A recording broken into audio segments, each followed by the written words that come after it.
में जुगाड़ू बहू का कोका कोला का एसी कूलर फ्रिज। सुना है हमारे छोटे से गांव में कैंटीन बनने जा रहा है, वो भी गोला गोला ब्रांड का। खा खा, ये गोला गोला क्या होता है अरे काका, हमारे गांव में कोका कोला की एक छोटी सी ब्रांच खुलने जा रही है, जिसमें हमें बहुत ही अलग अलग तरह की खाने पीने की चीजें मिलेंगी। अच्छा चलो, आज से पहले तो हमें कुछ अलग नया खाने को नहीं मिल सका, इसकी बदौलत हम शहर की खाने पीने चीजों का भी स्वाद चख पाएंगे। गौतम जिस गोदाम पर काम करता था, वहां अब सिर्फ गांव में खुलने वाली नई कैंटीन की बातें ही चल रही थी। कुछ लोग अपने छोटे से गांव में बनने जा रहा है कोका कोला की ब्रांच खबर से बहुत खुश थे, तो कुछ ऐसे भी थे जिनकी वहां से कुछ लेने की हैसियत ही नहीं, जिनमें से एक गौतम भी था। गौतम शाम को काम पर से घर लौट रहा था। सभी कितने खुश हैं, हमारे गांव में पहली दफा ऐसी कोई चीज बनने वाली है, और एक तरफ मेरे जैसे लोग भी हैं जिनका इससे कोई फायदा नहीं। हम जैसे गरीब तो सिर्फ ऐसी चीजों को तरसते हैं और कभी हासिल नहीं कर पाते। निराश होता हुआ गौतम अपने घर पहुंचा, जहां उसकी पत्नी रागिनी चूल्हे पर रोटियां बना रही थी। देखा बहू, मैं तुझसे कह रही थी कि पहले खाना बना ले, लेकिन तूने मेरी एक नहीं सुनी और अपनी मर्जी से कपड़े धोती रही। अब देख, गौतम घर भी आ गया और तूने अभी तक सब्जी भी नहीं चढ़ाई है। अरे कोई बात नहीं है माँ, मैं पहले नहा लेता हूँ, इतने में खाना बन जाएगा। आखिर रागिनी भी तो पूरा दिन काम ही करती है ना, ऐसे में कभी कभी देर हो ही जाती है। और माँ, इतना गुस्सा मत कीजिए, गर्मी में आपकी तबीयत खराब हो जाएगी। तेरी ही वजह से आज बहू इतनी देर हो गई है। इसे तो हमारी बात सुनने से कोई मतलब ही नहीं है, और तू है कि हमेशा इसकी ही साइड लेता है। माँ आप छोड़ो भी, देखो तो जरा, गुस्सा करने की वजह से आपको कितना पसीना आ रहा है। अब पलंग पर बैठ जाओ, मैं आपको पंखा कर देती हूँ। किसी तरह निशा ने चित्रा को पंखा करके उसके गुस्से को ठंडा किया। वहीं रागिनी लगातार गर्मी में चूल्हे के पास बैठी थी। उसके माथे से बिना रुके पसीना टपक रहा था, लेकिन फिर भी उसे सबके लिए खाना बनाया। उसके बाद सभी ने बैठकर खाना खाया। हे भगवान, गर्मी किस बला की पड़ रही है। गरम खाना खा तो मानो जैसे शरीर से भी आग निकल रही है। बहू, ये खाना इतना गर्म क्यों है? एक तो इतनी गर्मी पड़ रही है, ऊपर तू हमें मरवाने वाले काम कर रही है। पिताजी, खाना अभी अभी बनकर निपटा है और गर्मी भी पड़ रही है, तो ऐसे में खाना तो गर्म रहेगा ही। इसीलिए ही तो तुझसे कहा था कि खाना जल्दी बना ले। माँ, आप जानती हैं कि हमारे गांव में एक छोटी सी कोका कोला की ब्रांच खुलने वाली है। गोगा गोला की क्या? अरे माँ, गोगा गोला नहीं, कोका कोला। ये एक शरबत की कंपनी है।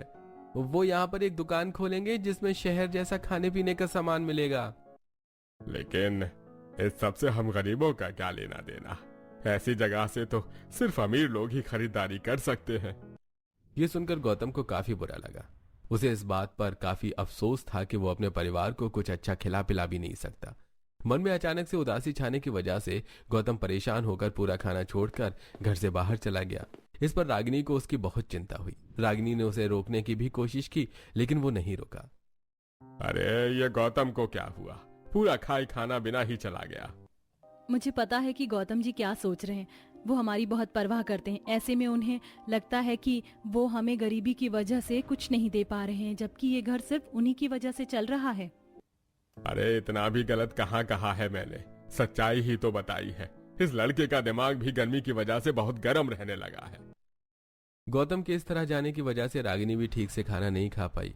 कुछ दिन गुजरे और अब गांव में कोका कोला की कैंटीन बनकर तैयार हो गई। ये गांव वालों के लिए बिल्कुल नई चीज थी, जिसकी वजह से कैंटीन पर हमेशा ही भीड़ रहा करती।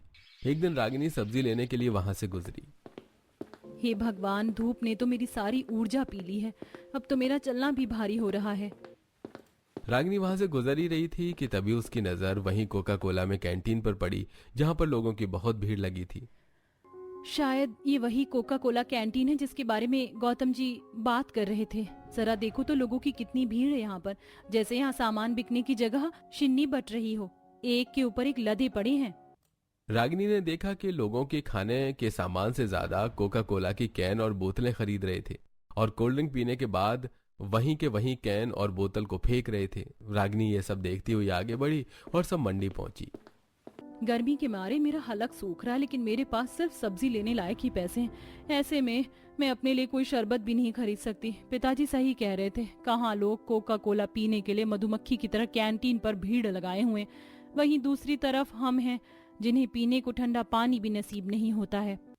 एक तरफ बाहर गर्मी में रागिनी सब्जी खरीद रही थी, वहीं दूसरी तरफ चित्रा और निशा अपनी एसी वाली पड़ोसन के यहाँ बैठी हुई थी। चित्रा, हमने पुराने एसी को हटवाकर नया एसी लगवाया है, बताओ इसकी कूलिंग कैसी है? क्या सरला मुझे क्यों पूछ रही है?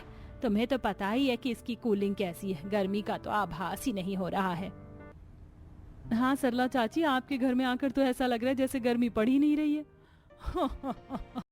ऐसा इसलिए है क्योंकि तुम्हारे घर में ऐसी चीजें नहीं है ना, तुम्हें पूरा दिन गर्मी की मार झेलनी पड़ती है। तुम्हारे कच्चे घर और एक धूप से तपते खाली मैदान में कोई फर्क नहीं है। इस बात पर चित्रा और निशा को महसूस हो गया कि सरला उसका मजाक बना रही है। अरे मैं तो मजाक कर रही थी, कच्चे घरों का भी अपना एक अलग ही फायदा है। वैसे मैं तुम्हें कुछ खास पिलाने की सोच रही थी।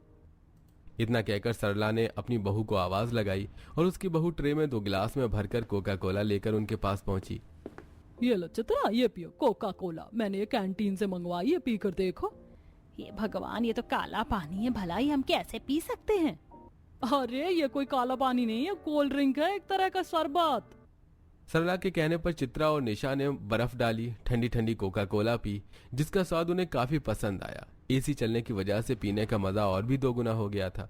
कोल्ड ड्रिंक पीने के थोड़ी देर बाद चित्रा और निशा वापस से अपने घर लौट आई, जहाँ रागिनी चूल्हे पर खाना बना रही थी।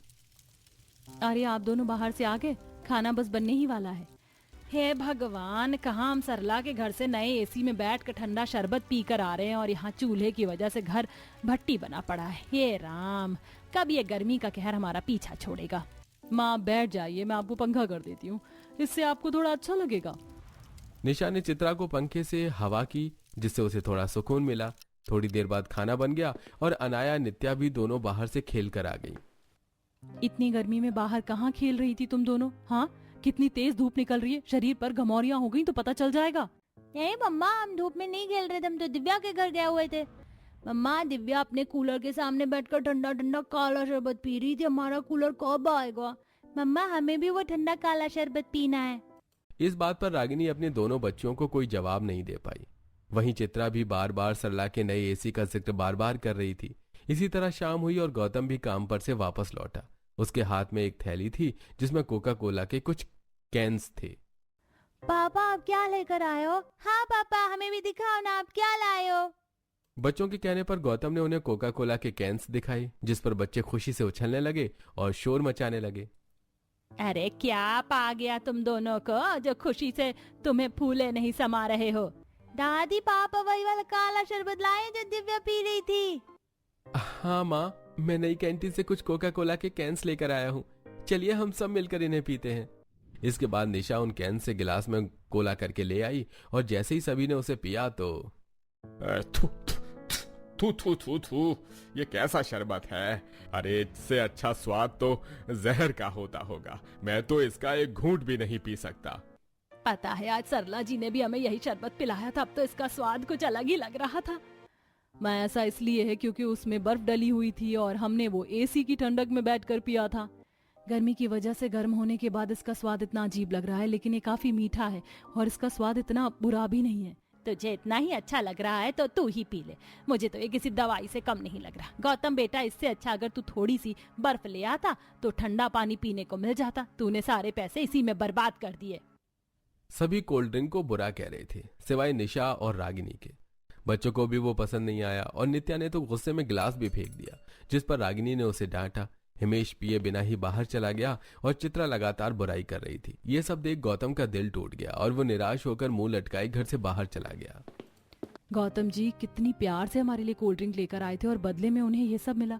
इसमें उनका कोई दोष नहीं, इसमें सिर्फ हमारी गरीबी और इस बेरहम गर्मी का दोष है। मैं भी अपने परिवार को इस गर्मी में ठंडक का एहसास कराऊंगी, चाहे इसके लिए मुझे कितनी ही मेहनत क्यों ना करनी पड़े। रागिनी खाली कैंस को लेकर फेंकने के लिए ले गई। भाभी, आपको पता है इन कैंस को रिसाइकल किया जाता है। रिसाइकल मतलब कि बाकी कचरे की तरह इन्हें फेंका नहीं जाता, इन्हें रिसाइकल सेंटर ले जाया जाता है, जिससे इन्हें दोबारा इस्तेमाल करने लायक बनाया जाता है। तो क्या निशा ये हमारे भी किसी काम में आ सकते हैं? नहीं भाभी, हम इनका क्या कर सकते हैं भला? आप चाहो तो इनमें मसाले भर कर रख सकती हो। वैसे मैंने स्कूल में देखा था कि लोग इनसे जुगाड़ करके काफी कुछ बना लेते हैं, लेकिन हम क्या ही बना सकते हैं, और इससे कोई फायदा भी नहीं होने वाला। जुगाड़